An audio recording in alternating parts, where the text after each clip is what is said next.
PFI का भी जिक्र किया। पीएफआई एक आतंकवादी संगठन है जो मुस्लिम युवाओं को गिरफ्त में लेता है। जो बाहर मुस्लिम देश है वहाँ से चलता है, वे लोग इनको फंडिंग करते हैं। ये बेकायदा घर घर बच्चों को फंडिंग पैसा भेजते हैं, उनको वेपन हथियार सब कुछ ये लोग देते हैं। मतलब राष्ट्र को तोड़ने के लिए जो भी काम हो सकता है वो सब पीएफआई ने जिम्मा उठा रखा, क्योंकि इन्होंने मुस्लिम राष्ट्र बनाने के लिए इन अहद करवाते बच्चे से कि हमने मुस्लिम राष्ट्र बनाना है। हालांकि ये टेररिस्ट लोगों के संपर्क में है। यहाँ टेररिस्ट लोग पैसा भेजते हैं जो वहाँ तक जो बाहर विदेशों में बैठे हुए लोग हैं। तो एक तरीके से मुस्लिम युवाओं को भड़का करके देश में दंगा कराने की इनकी मंशा है, देश को तोड़ना चाहते हैं। नमस्कार दर्शकों, एक बार फिर से स्वागत है आपका वीडी न्यूज़ में। जैसे आप सभी जानते हैं, आज एक गृह मंत्रालय सरकार ने एक बड़ा फैसला लिया है पीएफआई को लेकर। क्या है पूरा मामला, जानना चाहेंगे। एक हमारे साथ मौजूद है युवा कार्यकर्ता हमारे बीच कैराना में, कि क्या है पूरा मामला पीएफआई को लेकर। जिस तरीके से आज फैसला आया गृह मंत्रालय सरकार ने, किस तरह आपको स्वागत करते हैं आप? ये स्वागत करने योग्य फैसला है।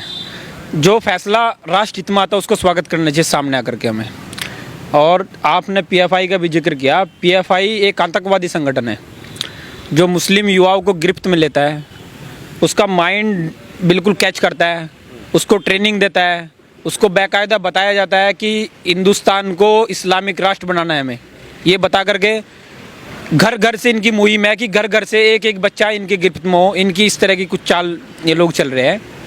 और देश में जितने भी दंगे हुए हो, चाहे वो हाथरस कांड हुआ हो, चाहे वो मुजफ्फरनगर का दंगा हुआ हो, आज से नहीं एक्टिव हुए हैं, ये सालों से एक्टिव हुए हैं। कई सालों से ये लोग काम कर रहे हैं। और जो भी देश में दंगा हुआ है उसमें इनका सबका हाथ है। दिल्ली में जो दंगा हुआ है उसमें इनका हाथ निकला था, जो कि दिल्ली पुलिस ने इनके सब लोगों को उठाया भी था। दिल्ली पुलिस ने इनके हेड ऑफिस पर जाकर रेड भी की थी।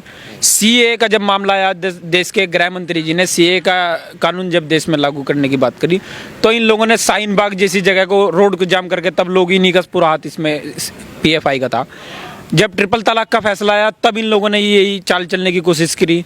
और जैसे अब नुपुर शर्मा का जो मैटर चला यूपी में, यहाँ तो बाबा जी की सरकार है, तो इन लोगों ने यहाँ भी उत्पात मचाने की कोशिश करी, लेकिन ये बिल दुम दबा के फिर वहीं बैठ गए, क्योंकि बाबा जी सामने थे, कहीं ना कहीं घर बुलडोजर पहुंच जाता उसके डर की वजह से।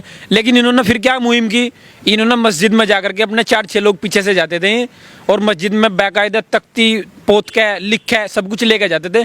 जैसे जुमे की नमाज होती थी उसके बाहर ये लोग प्रदर्शन शुरू करते थे। और नुपुर शर्मा वाले मैटर में इन्होंने पूरा उत्पात मचाया, लेकिन इलाज हुआ और स्वागत करने योग्य है जो भी कानून अमित शाह जी ने। क्या मानते हैं पीएफआई संगठन को आज इस तरह के बैन किया गया 5 सालों के लिए, खासतौर से मुस्लिम युवाओं को ही भड़काया जाता है इस संगठन के अंदर?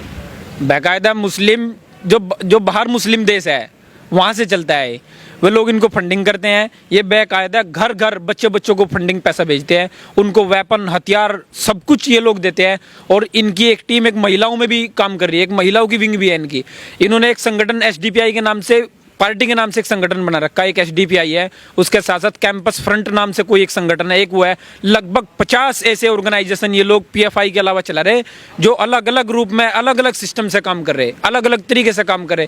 देश में देश की राष्ट्र हित में, मतलब राष्ट्र को तोड़ने के लिए जो भी काम हो सकता है वो सब पीएफआई ने जिम्मा उठा रखा, क्योंकि इन्होंने मुस्लिम राष्ट्र बनाने के लिए इन अहद करवाते बच्चे से कि हमने मुस्लिम राष्ट्र बनाना है। लगातार पीएफआई को लेकर सवाल उठते आए हैं। आपने देखा होगा कहीं ना कहीं देश विरोधी आतंकवादी संगठन यहाँ पर पाए जाते हैं। आपने भी देखा बड़े सुर्खियों में रहता है। लगातार एटीएस की छापेमारी चल रही है, लगातार कहीं ना कहीं से इसके मामले उजागर होते हैं। इसके बारे में क्या कहें? कैराना एक मशहूर जगह है, क्योंकि मैं कैराना से बिलोंग करता हूँ, मैं तो कैराना की बात करूँगा। कैराना से स्थानीय पुलिस की मदद से, स्थानीय पुलिस ने बहुत मदद इसमें की। हमारे कैराना के इंस्पेक्टर महोदय ने, यहाँ के जिले के कप्तान ने बहुत, मतलब एटीएस की, एनआईए की बहुत उनकी मदद करके कई लोगों को यहाँ से उठा के यहाँ से पुलिस लेके गई। उनसे कड़ी पूछताछ के बाद बहुत सारे सबूत उनसे पता चला कि ये टेररिस्ट लोगों के संपर्क में है। यहाँ टेररिस्ट लोग पैसा भेजते हैं जो वहाँ तक जो बाहर विदेशों में बैठे हुए लोग हैं। तो एक तरीके से मुस्लिम युवाओं को भड़का करके देश में दंगा कराने की इनकी मंशा है, देश को तोड़ना चाहते हैं। लेकिन जब तक भारत सरकार, अमित शाह जी गृह मंत्री है, तो ये इसी मंशा इनकी कभी से कभी तक भी कामयाबी नहीं होगी।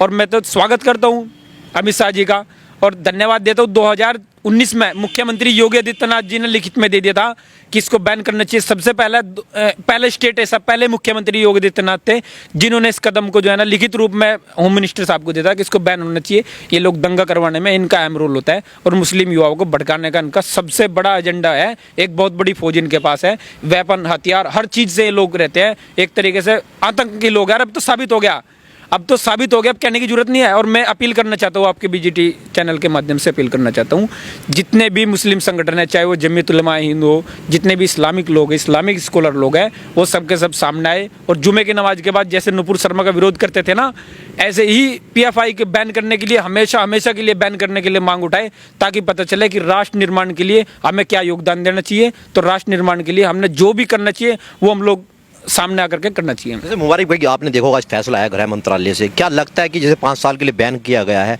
क्या वाकई में अब आतंकवाद जड़ से खत्म हो जाएगा? आतंकवाद तो जब तक भारतीय जनता पार्टी की सरकार इस देश में है, आतंकवाद का तो अगर आप नाम लोगे तो उनको तो पेशाब और हालत बहुत पतली हो रही है उनके आतंकवादियों की। अब आतंकवादी इस देश में ऐसी गतिविधियां करने की, लेकिन जो हमने सबसे पहले अपने देश के ऐसे लोगों को चुनना है जो हमारे देश में इस तरह की गतिविधियों में लिप्त है। बाहर की तो हिम्मत नहीं है।